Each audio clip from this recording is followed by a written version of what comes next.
میرے بھائیوں، اپنے اللہ کو راضی کریں۔ جن دکانوں کے پیچھے نمازیں چھوٹ گئیں، جن دکانوں کے پیچھے سچ کو طلاق ہو گئی، جن دکانوں کے پیچھے دیانت چلی گئی، خیانت آ گئی، بددیانتی آ گئی، ہاں اللہ تعالیٰ قیامت کے دن کہے گا بددیانت سے، وہ تو نے جو امانت کھائی لے کے آ، وہ امانت جو تو کھا گیا تھا لے کے آ۔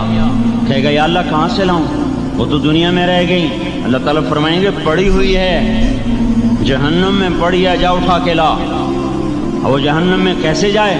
تو فرشتے ماریں گے چل، اور وہ اس کو لے کے چلیں گے، اور چلتے چلتے دوزخ کا سب سے خطرناک حصہ حاویہ، وہاں اس کو لے کے جائیں گے جہاں منافق رہتے ہیں۔ بددیانت لوگ حاویہ تک چلے جائیں گے ایمان ہونے کے ساتھ بھی۔ امانت کو کھانے والے لوگ حاویہ میں چلے جائیں گے، جو منافقین کی آگ ہے اس میں۔ وہاں دیکھے گا تو جس کا مال دبایا تھا دنیا میں وہاں پڑا ہوگا، کہے گا اچھا یہاں پڑا ہے، اتنے میں وہ تباہ ہو جائے گا، اس کو اٹھائے گا، کندھے پہ رکھے گا، پھر اوپر چڑھنا شروع کرے گا، چڑھنا شروع کرے گا، چڑھنا شروع کرے گا۔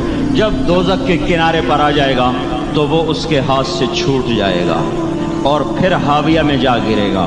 اس کے ساتھ فرشتے مار کر پھر کہیں گے جا واپس لے کے آ، پھر یہ واپس جائے گا، پھر اسے اٹھائے گا، پھر کندھے پہ لے کے چڑھے گا اور چڑھے گا اور چڑھے گا۔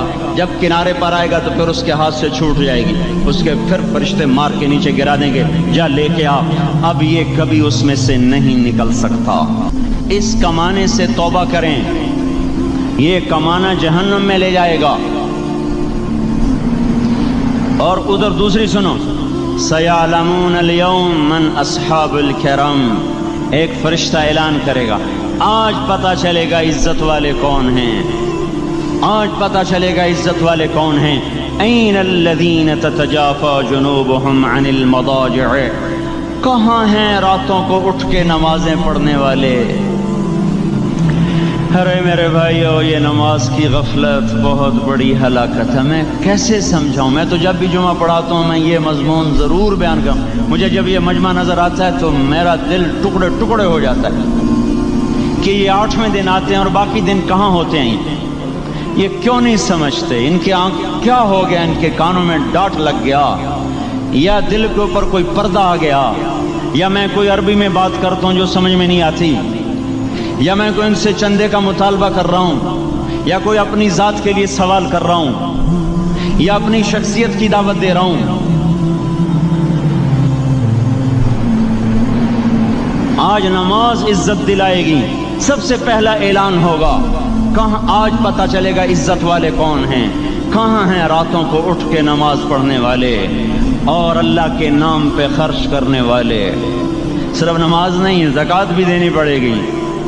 پیسہ ہے زکوٰۃ نہیں دے رہے، پیسہ ہے اللہ کے نام پہ خرچ نہیں کر رہے۔ بھائیو، اللہ کے نام پہ خرچ کرنا سیکھیں، اللہ کے واسطے اپنے آپ کو سادگی پہ لائیں اور اللہ کے نام پہ لٹانا سیکھیں۔ اللہ آپ کی نسلوں کو واپس کرے گا، صرف آپ کو نہیں، آپ کی نسلوں کو واپس کرے گا۔ آپ اللہ کو قرضہ دے رہے ہیں، کسی ایسے ایرے غیر کو قرضہ نہیں دے رہے۔ یہاں مسجدیں والے چندے مانگ رہے، بھائی مسجد کو چندہ دو، مدرسوں والے چندے مانگ رہے، مدرسوں کو چندے دو۔ یہ تو مسلمان کی غیرت کے خلاف ہے کہ اللہ کے گھر میں مسجد کے لیے چندہ مانگا جائے، اور کہیں صندوقچیاں پھرا رہے، کہیں وہ جھولیاں۔ ایسی مجھے شرم آتی ہے، یہ کرنے والوں پر بھی میں کیا کہوں، ان کی عقلوں پہ بھی پردہ ہے کہ اللہ کے گھر میں مخلوق کے سامنے جھولی پھیلاتے ہیں، اور پھر ان مسلمانوں کی آنکھوں پر بھی پردہ ہے کہ ان کو غیرت نہیں آتی کہ مسجد کے لیے جھولی پھیلائی جا رہی ہو، اور یہ گھروں میں اچھا خاصا کھاتے پیتے ہوں اور مسجد کے لیے جھولی پھیلائی جائے اور مسجد کے لیے صندوق رکھے جائیں، اور ہر نماز کے بعد مدرسے کے لیے لوگ چندہ مانگ رہے ہوں۔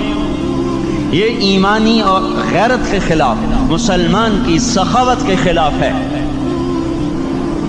کہ اس طرح مسجد کے لیے جھولیاں پھریں اور مسجد کے لیے صندوق پھریں۔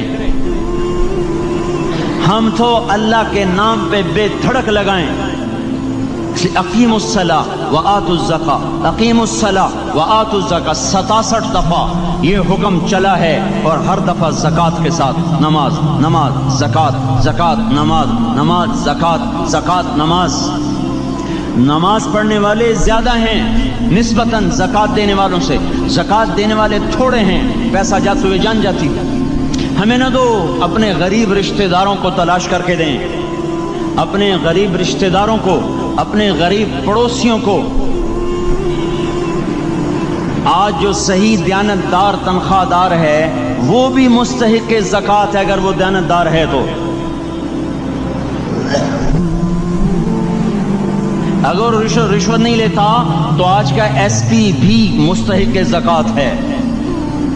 میرا ایک دوست ایس پی کہنے لگا میں زکوٰۃ کا مستحق ہوں، حالانکہ میں ملتان کا ایس پی ہوں، کہ 15 دن میرے گھر میں کبھی سالن پکتا ہے کبھی نہیں پکتا۔ اپنے اوپر صرف خرچ کرنا۔ بچے کو کھلونے کی خواہش تھی، 1000 روپے کے کھلونے لے کے دے دیے، کیا ظلم ہے یہ؟ 1000 روپے کے کھلونے بچے کو لے کے دے دیے، کیا اللہ نہیں پوچھے گا کہ اس 1000 سے کسی غریب کے گھر کا دیا جل سکتا تھا، اور کسی کے غریب کا ایک ہفتہ گزر سکتا تھا، تیرے کسی مسکین رشتہ دار کے گھر میں بھی کچھ سالن پک سکتا تھا۔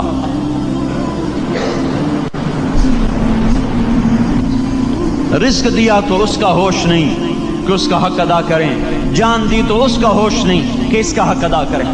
سجدہ جان کا حق ہے، اور زکوٰۃ اور صدقات یہ مال کا حق ہے۔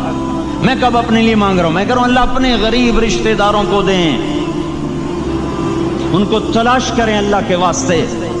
اپنی بیویوں سے پوچھو سونے کی زکوٰۃ دی ہے؟ دے، ورنہ تو خود پکڑی جائے گی، تیرا زیور تیرے لیے گنجا سانپ بن کے تیری زبان کو ڈسے گا۔ ان کا میں نے تو بچیوں کے لیے سنبھال کے رکھا ہے، اس کی زکوٰۃ دو پھر ٹھیک ہے، ورنہ اسم کو توڑ کے اس کی زکوٰۃ دو، نہیں تو یہ مال پکڑوا دے گا قیامت کے دن۔ نماز نہیں چھڑا سکتی اگر زکوٰۃ نہیں دی، اور زکوٰۃ نہیں چھڑا سکتی اگر نماز نہیں پڑھی۔ مسجد بنا دی 50 لاکھ میں، اگر خود نمازی نہیں تو یہ مسجد بنانا اسے جہنم سے نہیں بچا سکتا۔ میرے بھائیوں، اپنی جان کا بھی صحیح استعمال کریں اور اپنے مال کا بھی صحیح استعمال کریں۔ ہم ایسے اندھے نہیں ہیں کہ جو بچے نے چاہا لا کے دے دیا، جو بیگم نے مانگا اٹھا کے دے دیا۔ نہیں نہیں، ہم پہلے دیکھیں گے اپنے اوپر۔ حضرت عثمان رضی اللہ عنہ کے پاس ایک سائل ہے، حضور سے مانگنے آیا، آپ نے کہا عثمان کے پاس چلے جاؤ۔ عثمان سے مانگنے گئے تو آگے بیوی پہ لڑ رہے، کس بات پہ؟ یوں کہہ رہے وہ باہر چھوٹے چھوٹے گھر ہوتے تھے تو باہر آواز آ رہی، بیوی کو کہہ رہے اللہ کی بندی رات تو نے چراغ میں بتی موٹی ڈال دی، وہ بتی ڈالتے تھے نا اس کی روئی کی، تو تیل زیادہ جل گیا۔ تو یہ کہنے لگے یہ کس کنجوس کے پاس بھیج دیا؟ جو بیوی پہ لڑ رہا ہو کہ تو نے بتی موٹی ڈالی ہے تو یہ مجھے کیا دے گا؟ یہ دمڑی بھی نہیں دے گا۔ جب ان کو باہر بلایا اور خیرات مانگی کہ وہاں سے آیا ہوں، تو انہوں نے اندر گیا، ایک تھیلی اٹھائی، نہ پوچھا کہ کتنے چاہیے، نہ پوچھا کہ کون، 3000 درہم اٹھا کے دے دیے۔ وہ حیران ہو کے کہنے لگا یار ایک بات تو بتاؤ۔ کہا کیا؟ کہا یہ مجھے تو نے اتنے دے دیے کہ میری اگلی نسل کو بھی کافی ہیں، اور خود بیوی پہ تو لڑ رہا تھا کہ بتی موٹی کیوں کر دی؟ کہنے لگے وہ اپنی ذات پہ خرچ تھا، وہ پھونک پھونک کے کرنا ہے، یہ اللہ کو دے رہا ہوں جتنا مرضی دے دوں، یہ تجھے تھوڑا دے، اللہ کو دے رہا ہوں۔ تو اپنی جان کو بھی لگائیں اللہ پر، اور اپنے مال کو بھی لگائیں اللہ پر۔ اور میرے بھائیوں، اپنی کمائیوں کو حلال پہ لائیں، اور بیویوں کو سمجھا دیں کہ ہم تمہاری خاطر دوزخ میں نہیں جا سکتے۔ یہ ہم اس پر توبہ کریں، اس پر توبہ کریں، اور یہ آبادی ہر وقت ہونی چاہیے مسجد کی۔ چلو کوئی جو جہاں سے بھی آیا ہے مسجد کے عادی بنو میرے بھائیوں۔ ہماری جماعت گئی تھی اردن میں 1991 میں، تو ہم اسرائیل کے بارڈر پر چلے۔ انہوں نے بتایا کہ یہ ہم سے آمد رفت بات چیت ہوتی رہتی ہے، چونکہ کچھ عرب ادھر رہتے ہیں کچھ عرب ادھر رہتے ہیں، رشتہ داریاں ہیں۔ تو کہا یہ یہودی ہم سے پوچھتے ہیں تمہاری فجر میں نمازی کتنے ہوتے ہیں اور تمہارے جمعے میں نمازی کتنے ہوتے ہیں؟ ہم نے پوچھا یہ تحقیق کیوں کرتے ہو؟ ان کا ہماری کتابوں میں یہ ہے کہ جب فجر کی نماز کے نمازی اور جمعے کی نماز کے نمازیوں کی تعداد برابر ہو جائے گی تو یہودی دنیا سے مٹ جائیں گے۔ اب یہاں فجر میں 1.5 صف ہوتی ہے اور جمعے میں باہر بھی صفیں بنی پڑی، چلو میں کہتا ہوں مان لیا 1/3 طبقہ باہر سے آیا ہے، یہ 2/3 تو یہیں سے اٹھ کے آیا ہے، یہ کیوں نہیں ہر نماز میں آتا؟ میرے بھائیوں اپنے حال پہ رحم کریں، اللہ کے واسطے میری پکار کو سنیں۔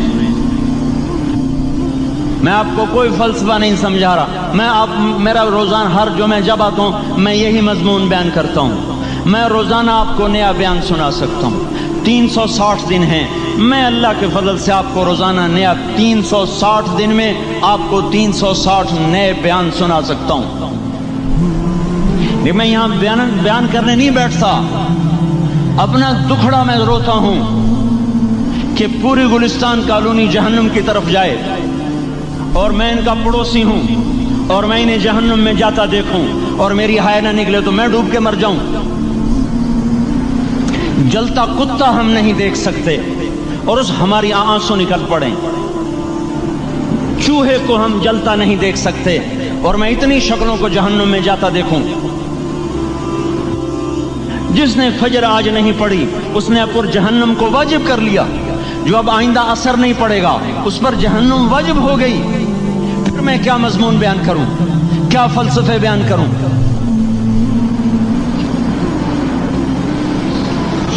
اس لیے میرے بھائیوں اپنی ذات پہ رحم کریں، اپنے بچوں پہ رحم کریں، اپنے گھر والوں پہ رحم کریں، مسجد کی دوڑ لگائیں، اپنے مال کو اللہ کے نام پہ خرچ فرمائیں تاکہ یہاں بھی جہان بنے اور وہ بھی جہان بنے۔ کیا زندگی ہے، چلتے چلتے سانس نکل جاتا ہے پھر یوں مٹ جاتے ہیں جیسے دنیا میں کبھی آئے نہ تھے۔ پوتے پوچھتے ہیں ابا دادا کی قبر کہاں ہے؟ ابا کہتے ہیں بیٹا یہیں کہیں مل گئی، پتہ نہیں کہاں ہے۔ آج تو اگلی نسل دادے کی قبر نہیں دیکھ سکتی۔ ہم اس دنیا کی خاطر اللہ کے باغی ہو جائیں۔